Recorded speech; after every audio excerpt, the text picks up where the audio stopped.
Bharat China కలిసి పనిచేయాలి. ప్రపంచ ఆర్థిక వ్యవస్థ సుస్థిరతకు ఇది అవసరం. జపాన్ మీడియాతో ఇంటర్వ్యూలో మోదీ వ్యాఖ్యలు. మేక్ ఇన్ ఇండియా కోసం రండి, ప్రపంచం కోసం తయారు చేయండి, పెట్టుబడులకు గమ్యం భారత్. భారత్ జపాన్ ఆర్థిక సదస్సులో ప్రధాని మోదీ. భారత్లో 10 ఏళ్లలో 6 లక్షల కోట్ల పెట్టుబడులే జపాన్ లక్ష్యం. ఇరు దేశాల కీలక ఒప్పందాలు. ఒమన్తో త్వరలోనే వాణిజ్య ఒప్పందం. సౌదీ ఖతార్లోనూ చర్చలు. పీయూష్ గోయల్.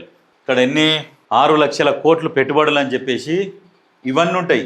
కానీ గత 10-15 సంవత్సరాల నుంచి విదేశాల నుంచి పెట్టుబడులు వస్తున్నాయి, వేల కోట్లు వస్తున్నాయి, లక్షల కోట్లు వస్తున్నాయి అని అంటారు. కానీ ఎక్కడ పెట్టుబడులు ఎక్కడన్నా కనిపిస్తున్నాయా? అవి పేపర్కే పరిమితం అవుతున్నాయి. ఆ పెట్టుబడులు పేపర్కే పరిమితం అవుతున్నాయి. ఇవన్నీ ఏం చేస్తారంటే వీళ్ళు కలిసిర్రు, మాట్లాడుకున్నారు, 6 లక్షల కోట్ల పెట్టుబడులు. ఇవన్నీ ఈ చెప్పుకోవడానికి, వినడానికి, పేపర్లు వేయడానికే పనిచేస్తున్నాయి. కానీ నిజంగా గ్రౌండ్లోకి వస్తే ఎక్కడ పెట్టుబడులు వచ్చినాయి భారత్కు అనేది కూడా ఒకసారి ఆలోచన చేయాలి. వాస్తవానికి ఇప్పుడు చైనా భారత్ కలిసి పనిచేయాలి. చైనా భారత్ కలిసి వాస్తవానికి ఆ రెండు కలిసే పనిచేయాలి. ఎందుకంటే అమెరికాని నమ్మేటట్లేదు. అమెరికోడు ఎప్పటికైనా పాకిస్తాన్ వెంటనే ఉంటాడు. కాబట్టి అంతో ఇంతో నమ్ముకుంటే పక్క దేశమైన చైనాని నమ్ముకోవాలి. ఇప్పుడు చైనాతో కూడా ఒప్పందాలు కొన్ని కుదిరినాయి. దీంతోపాటు ఆ మధ్యన చిన్న చిన్న ఎంటర్టైన్మెంట్ యాప్లను బ్యాన్ చేసిరు. టిక్టాక్ లాంటి బెట్టింగ్ యాప్లు చైనాకు సంబంధించినవి ఏవేవో ఉంటే అవన్నీ బ్యాన్ చేయలే. అవన్నీ ఎందుకంటే ఇన్కమ్ వచ్చే బ్యాన్ చేయాలి. అప్పుడు బెట్టింగ్ యాప్ల మీద మొన్న బ్యాన్ చేసిరు బెట్టింగ్ యాప్లని. మరి ఏదో అప్పుడే బ్యాన్ చేస్తే అయిపోదు కదా ఆ టిక్టాక్ని వాటిని అన్ని బ్యాన్ చేసినప్పుడు. ఎందుకంటే ప్రజలు ఎంటర్టైన్మెంట్ మీద ఎక్కువ మొగ్గు చూపుతున్నారు, ఈ బెట్టింగ్ యాప్లు ఆడతలేరు అని చెప్పేసి అప్పుడు ఎంటర్టైన్మెంట్ యాప్లని బ్యాన్ చేసి బెట్టింగ్ వైపు మళ్లించినట్టు ఉన్నది.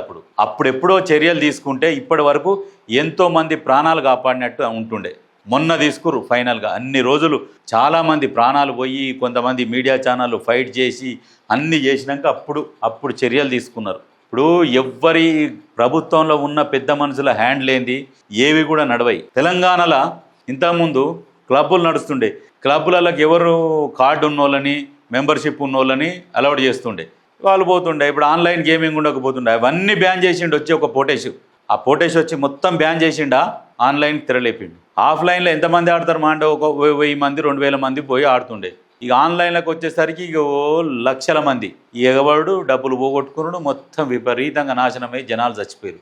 అది బంగారు తెలంగాణ. ఆన్లైన్లో ఆడితే అప్డేట్ వచ్చింది కదా డిజిటల్, ఇక అది బంగారు తెలంగాణ అయిపోయింది.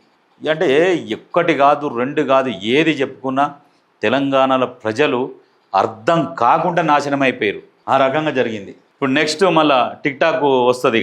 ఎందుకంటే ఇక వాళ్ళకు కూడా చైనా వాళ్ళకు కూడా కావాలి కదా, వాళ్ళు కూడా చెప్తారు అమలు మాది కూడా ఇక దానికి పర్మిషన్స్ ఇవ్వండి అని చెప్పేసి చెప్తారు, ఇచ్చేస్తారు.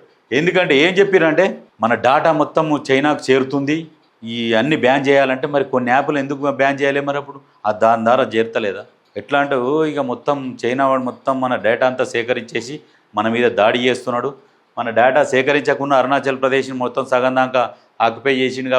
అప్పుడు ఏం చేసిరు?